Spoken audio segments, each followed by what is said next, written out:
All right, necesitamos empezar la clase de ciencia. Oh God, not this. Okay, I won't do it. You better not. I won't. Figured I'd at least just try to I get will your get you a attention. baseball bat. Ads. Violence is never the answer. Yes, it is. Oh my goodness. When it's like Yikes. 8 o'clock in the morning and you're tired, yes, it is. Well, it's 8:17. It doesn't matter. Okay.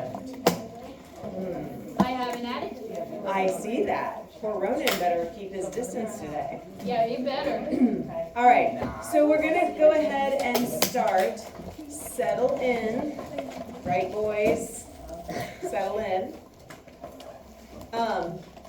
We introduced the scientific method, the metric system on Thursday, and I started by speaking Spanish to you, right? And you guys all were looking at me like I was crazy, or maybe you were crazy, or maybe a mixture of both. So that's like the metric system. It is foreign to us. There's some things that are familiar. Did anybody notice anything over the weekend? Remember we talked about things that we're used to, like 2 liters of pop and 9 millimeters, and maybe the metric system or the metric set of tools. Did anybody notice or see anything possibly in their house?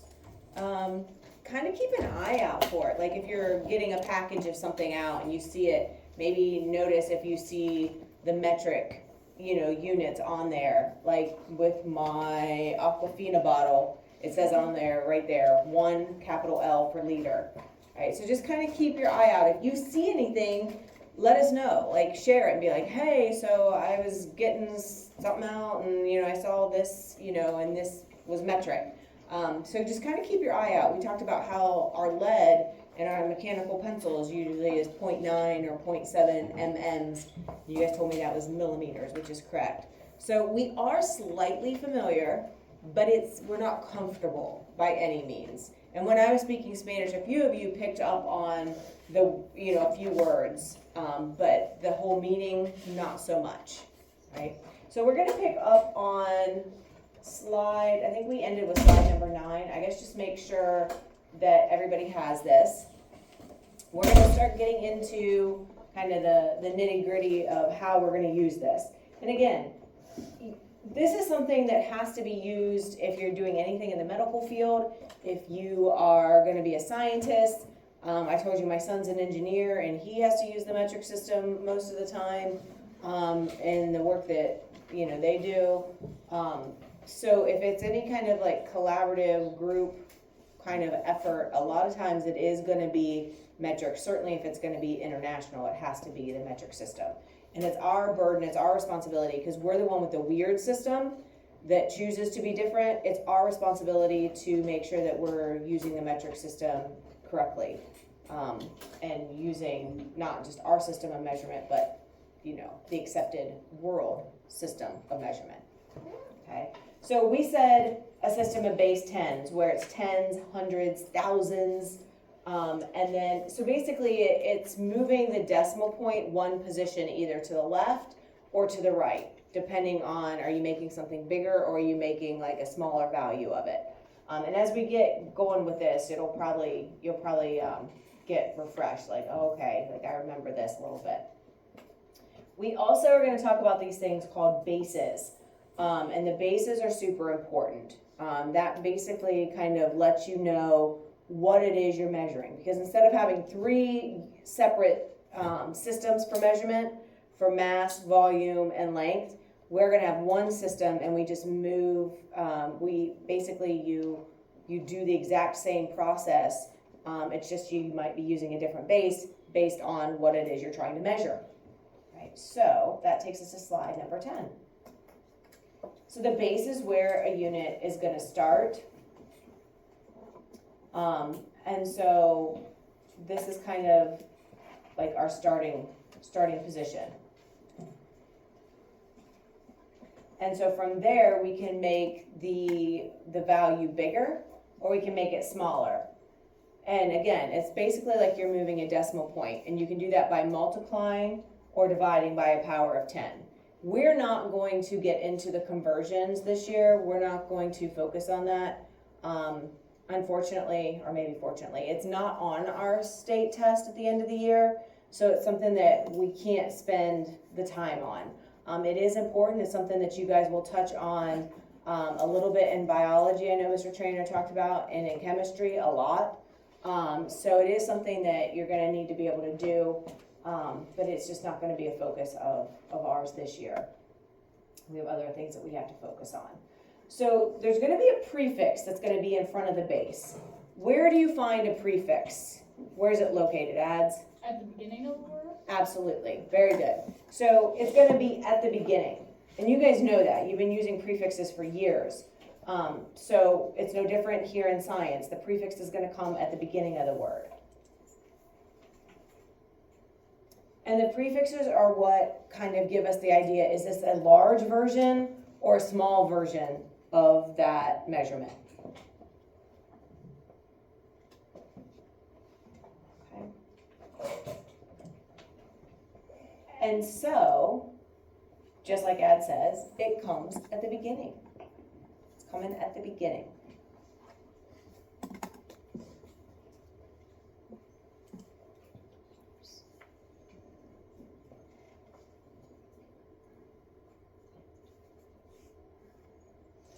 All right, so here's what it might look like.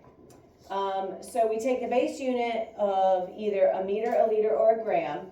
So what does a meter measure? Is it going to measure length? Is it going to measure mass? Or is it going to measure volume? Anybody have a guess, Max? Length. Very good. Meter's going to measure length. So anytime we're measuring anything with length, we'll use the meter as kind of our base, as our starting point. Liter, is that going to be for volume or mass? Andrew? It's volume, very good. And then that leaves our gram to be mass. Okay? Whether we're measuring length, volume, or mass, we're using one of these bases, and then you're going to put the prefixes in front of the base. So the bases I have in purple. So if you're measuring length, you'd use the meter, and then maybe you put the centi in front of it. That's the prefix. Measuring volume, you put the kilo in front of it, that's the prefix. Gram, and then you put the deca in front. And so when you put it together, you get the centimeter, the kiloliter, and the decagram. Now, there's 4 or 5 of our probably 4 of our prefixes that we use the most. There's a couple that we don't really use a lot. They're there and they hold kind of a place value, so they're important to remember. But like we're not going to really deal a whole lot with deca or the hecto, but definitely probably the centi and the kilo sound familiar to you without us even talking about them yet. So here's the bases. You just told me length is the meter, the abbreviation is an M. Volume is the liter. Notice that the L is capital. Why do you think it'd be important to make the L capital instead of the lowercase l? Because I don't have to capitalize the M, but I'm telling you, you do need to capitalize now. Andrew? It looks like a number 1. Well, you're putting these units after a number. So what if I put this? Is that 11? Is that 1 liter? I don't know. But I know it's 1 liter if I would have that. Okay, so it just avoids confusion, or try to avoid confusion. So definitely, if it's just the L, make it capital. And then the base unit for mass is the gram, just a simple letter G. The meter, the liter, and the gram. And these bases are the foundation for our entire system. All right, so basically, depending on what you're measuring, or maybe you identify the dependent variable in an experiment, what you're going to be collecting or measuring that data. If it's volume, you're going to use some version of the liter. If it's length, you'll use some version of the meter. And if it's mass, you'll use some version of the gram. Okay?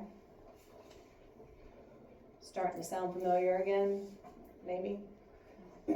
So right here is kind of our base area, right? This is our starting point.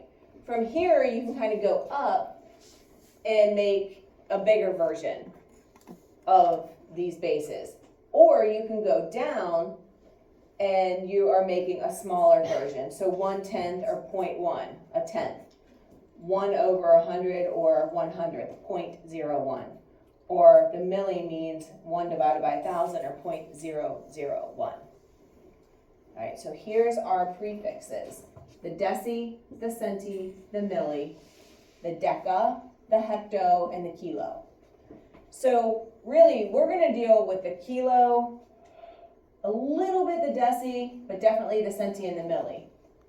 All right, those are going to be our main ones. The hecto and the deca, not so much. Okay, they're there. They have a value. This means 10, a power of 10 compared to our base. This means 100 of our base. This means 1,000. But when you're actually converting, going from like the milli to the deca or the hecto to the centi, you are either going to be dividing by that power or you'd be multiplying by that, right? And that's the part that we're not going to get into. We're not going to be getting into those conversions this year. What you are going to need to know is this order, all right? And does anybody remember the way, like the little mnemonic device or the saying to help you remember all the prefixes in the metric system? Probably from math. You just say it. Say it. King Henry died drinking chocolate milk. He did, unfortunately. Poor King Henry must have been seriously lactose intolerant. I don't know. Right? So King Henry died. Sometimes people will say, like, by drinking chocolate milk, or King Henry died Unexpectedly. Yeah, Sometimes they for the use it. unit. Yeah. Or unexpectedly. Right, again, this is not going away. I know she talked about it. Bio, we're having a test over it today. Ooh. Right, so the same thing where you're converting, just moving the decimal left or right. And again, we're not doing the conversions. Ours is just to keep it kind of refreshed in your mind year after year, keeping this mnemonic device. And they call this either the base, which is why they sometimes will call this by, or unexpectedly the unit. Right, because these are the base units. So you can either call it the base or you can call it the unit. But this says King Henry died unexpectedly drinking chocolate milk, or the by chocolate milk. Whichever way you're already used to using it, that's fine. Like, I'm not going to make you relearn it. If you have one of, you know, like the unexpectedly or the by, or I think Henry just, do you remember it because it's your name? And that's why it stuck in your head? No? It's just, you just remembered it. Yeah. He said King Henry died drinking chocolate milk. I always, like it kind of when you hold that middle position by either putting the by or unexpectedly. But again, whatever, if you have a way that works for you. Does anybody have anything different that you remember? Okay. So this is going to be something in it. Do you guys recognize this from your vocab? Yeah, right? KHDUDCM. It'll get stuck in your head. Like, it'll kind of hopefully get it hammered in there. KHDUDCM. And if you remember that and you write it at the top of your paper or on scrap paper when you're doing these conversions, or you're trying to remember these values, it helps you remember the kilo, the hecto, the deca, the deci, the centi, and the milli. So that abbreviation trick of the KHDUDCM, which is why these are in gold, trying to make them stand out. And so once we realize that King Henry died unexpectedly drinking chocolate milk, that's where the KHDUDCM comes from, those first letters.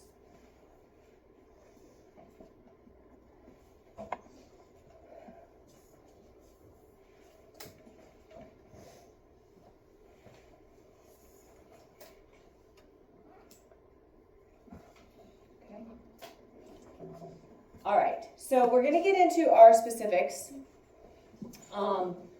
Looking at measuring length first. So if I ask you, kind of like how we had those key trigger words for our variables, same thing here. If I say length, you're gonna automatically think the meter, right? Or if I say meter, you're gonna think, oh, you're measuring length, right? So those two words, you're gonna kind of keep those are kind of the two that pair up. So it is measuring some kind of length. So whether it's distance, height, width, right? However you want to describe it, if it's measuring some version of length, we're using the meter. And once we have that base unit identified of the meter, then we put the prefix in front. All right, what version? Are we talking something that's big, or are we talking something really, really small?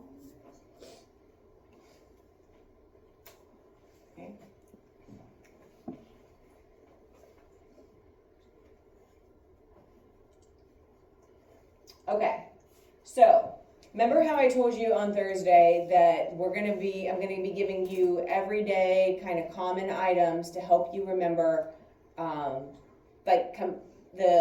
the units that are gonna be the most commonly used, right? So picture a dime in your mind. Can everybody picture a dime?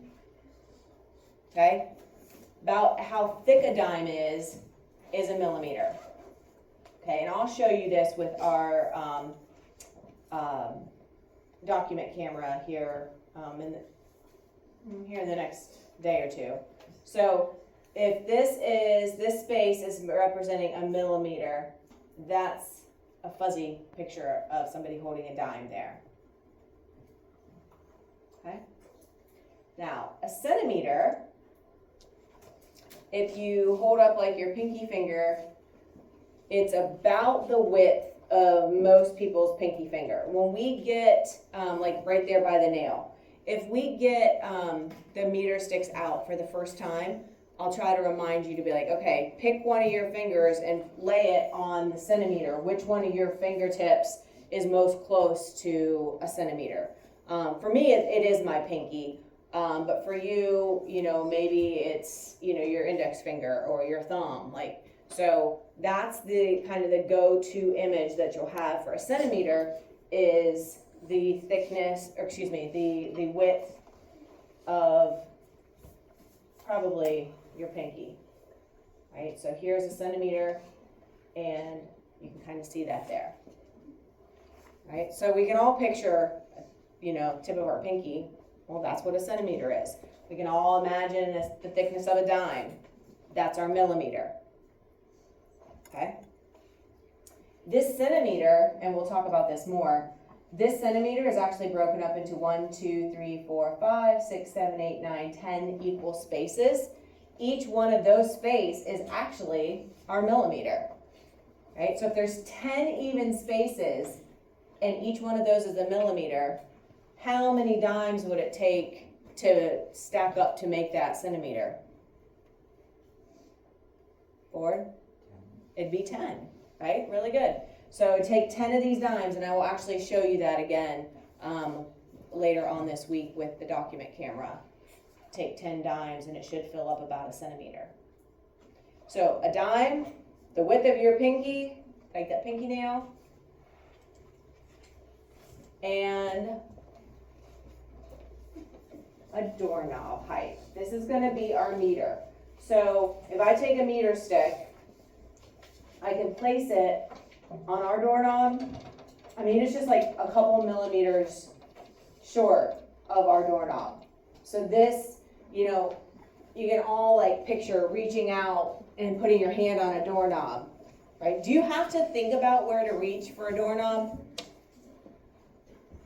No. Anybody here ever worn high heels or real high chunky shoes? Girls? No high heels, no big clogs, nothing. So if I have a couple pairs of shoes that have pretty decent, chunky high heels, and when I have them on before I'm getting ready to leave, the counter always seems really low, Like when I reach for the door, it seems low. Like we get very used to things being at a certain height and like you don't even think about it. And if for some reason, like, you change your height, then obviously it changes the height of what you're reaching for or, working with. And it always makes me think of that, like, oh yeah, everything, I've raised myself, so, everything else seems a lot lower. We get very used to, that certain height. Like you don't even have to think about where to reach for the height of a doorknob. That height that you're reaching for is our meter.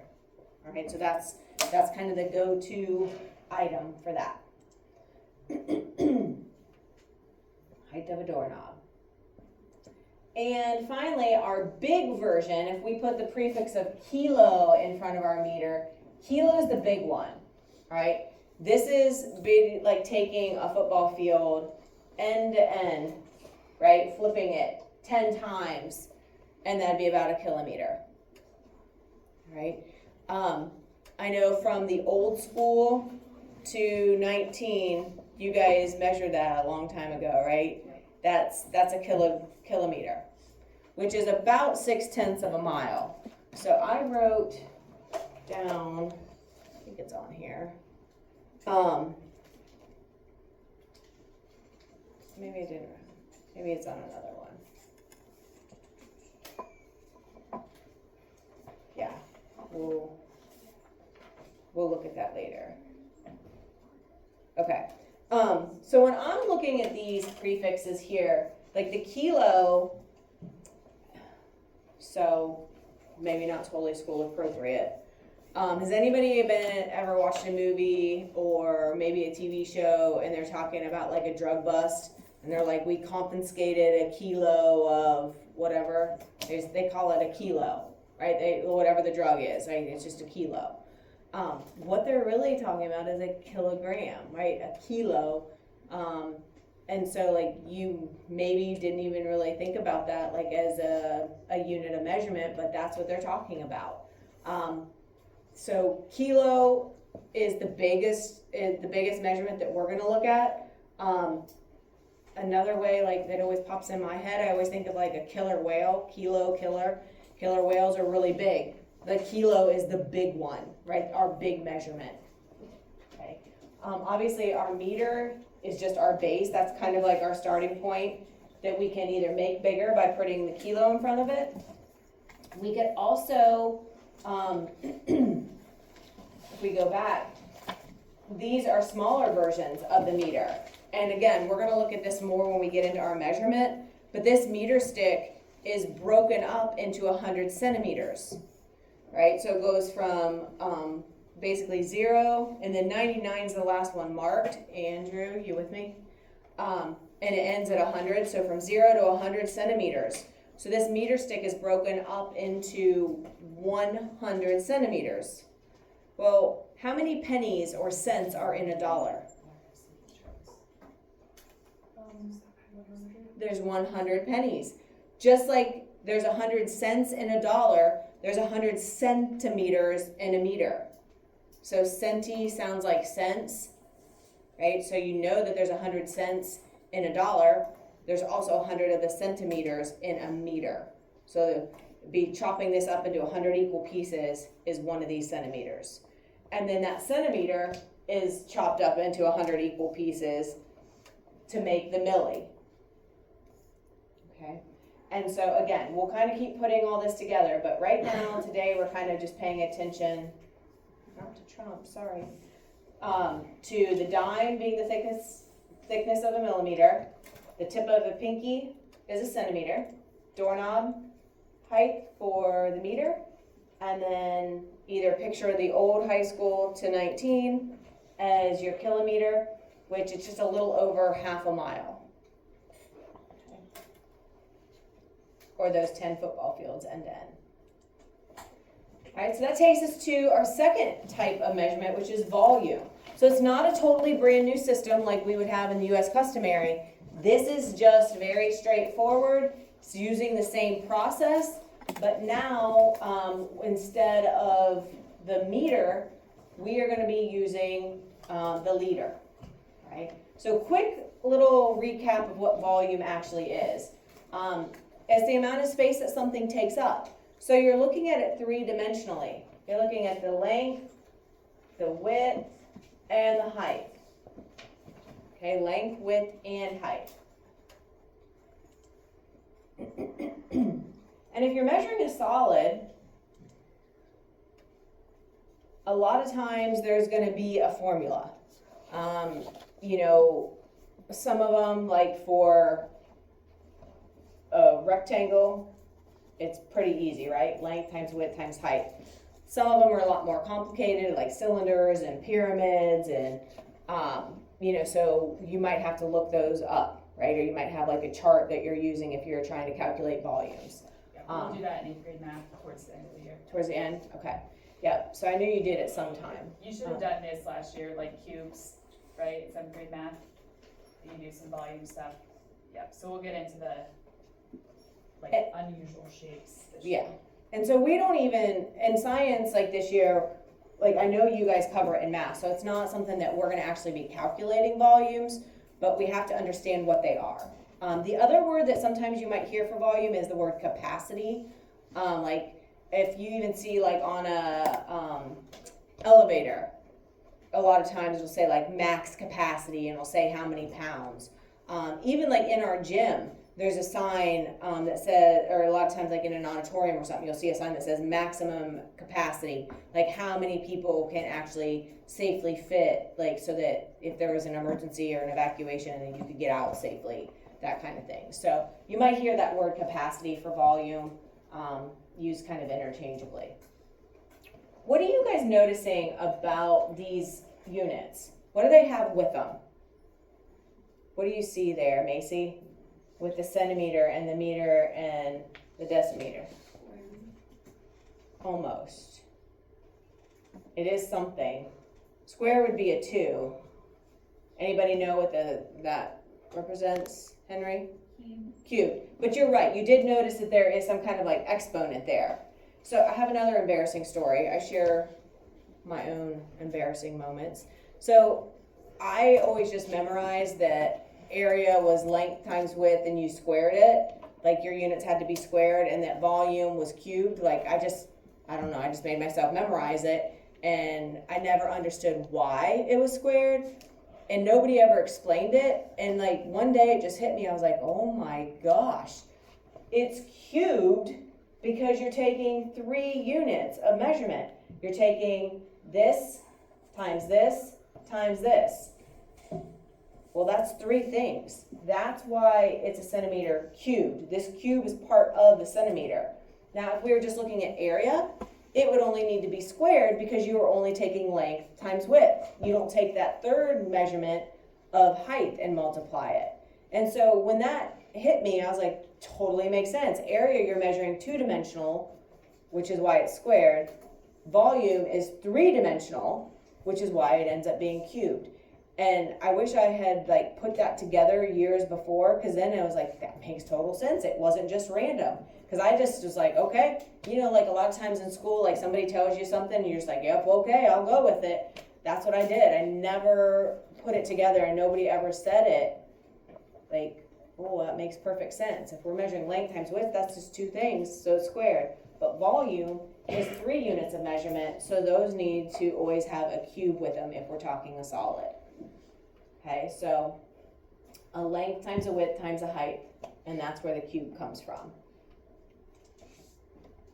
Now, if you're measuring liquid, then you're dealing with the, not a centimeter cubed, but you're dealing with a liter.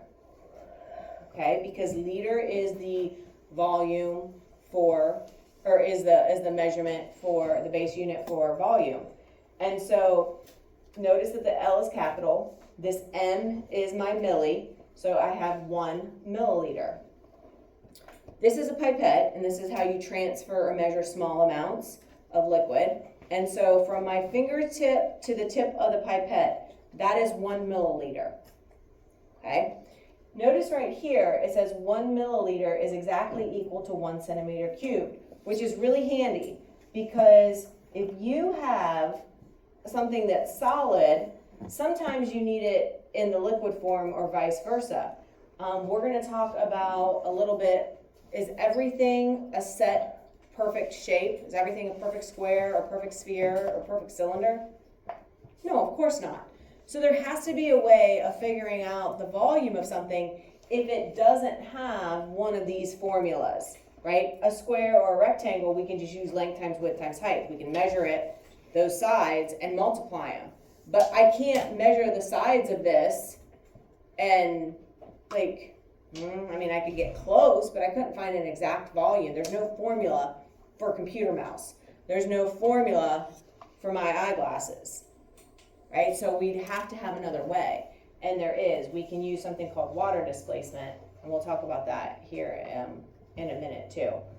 But what we need to remember is that this is equal. And so this is supposed to be like a fancy little ice cube tray, like if you're making like fun little drinks or something, I don't know. I don't think they'd be very practical because they're so tiny they'd melt. But each one of these squares is exactly a centimeter by a centimeter by a centimeter. So length, width, and depth is a centimeter.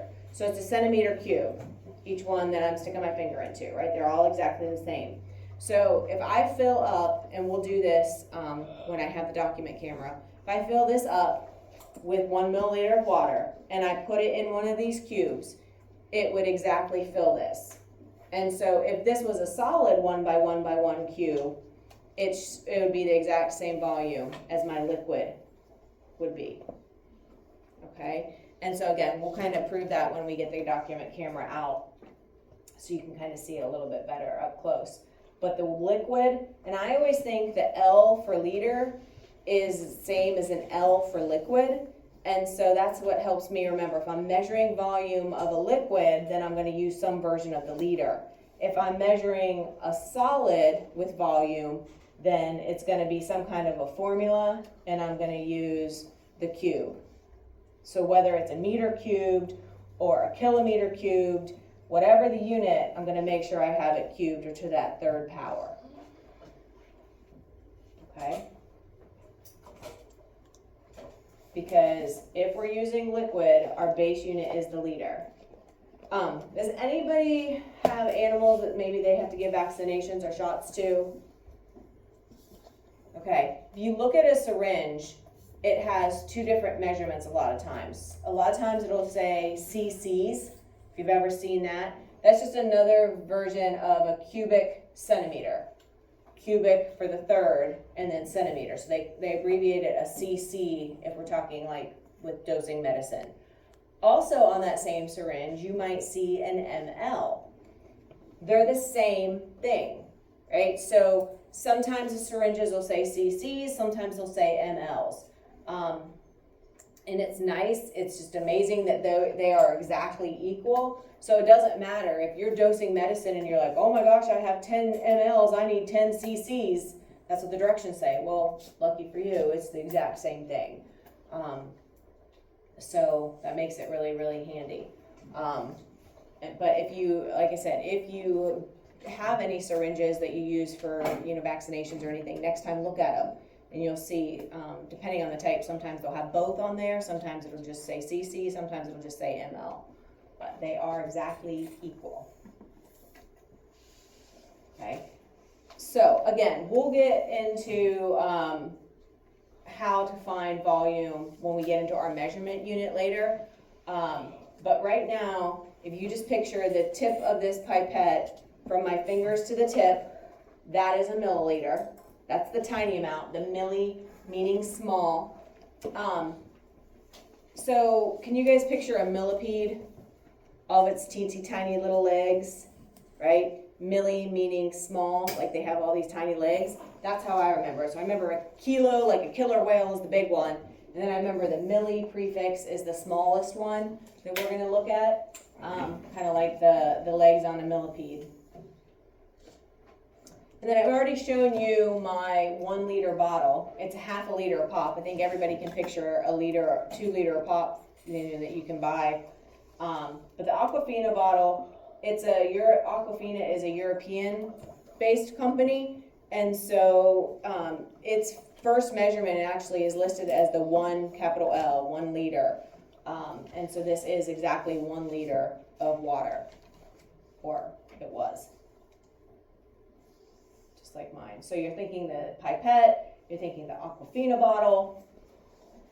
And so those are kind of our go-to. Now, if you look at like a normal sized bathtub, not like a big jacuzzi tub or anything like that, just a regular old bathtub, it would take, to make a kiloliter, and our prefix of kilo, and we're going to look at this more tomorrow, our prefix kilo means 1,000. If I tell you it's going to take 4 bathtubs to make a kiloliter of water, each one of these is a liter. I'm telling you the kilo means 1,000 liters. How many Aquafina bottles would it take to fill those 4 bathtubs to make that kiloliter? Each one's a liter. What do you think, Max? 1,000. It's gonna be 1,000. Very good. So I'd have to have 1,000 of these to fill up my 4 bathtubs, and that would be a kiloliter of water. Each one's a liter. I need 1,000 of them to make my kilo. Okay. And let's see how far we get. Our final unit of measurement is going to be for mass. Remember, mass is the amount of matter or stuff that's in an object. Even things that are really, really, really, really small, if there's any amount of matter to them at all, they are going to have a mass. Pretty much the only thing that we talk about or in our universe that doesn't have mass is energy. So light, sound, heat, energy, all of those, nuclear energy. If it doesn't have any matter to it, then there's no mass. But pretty much everything else besides energy does have matter. So even if the mass is really small, it's still mass. And matter is anything that has mass and takes up space. And we already talked about this on Friday. For every kilogram, it's about 2.2 pounds. Okay, and so we will end there.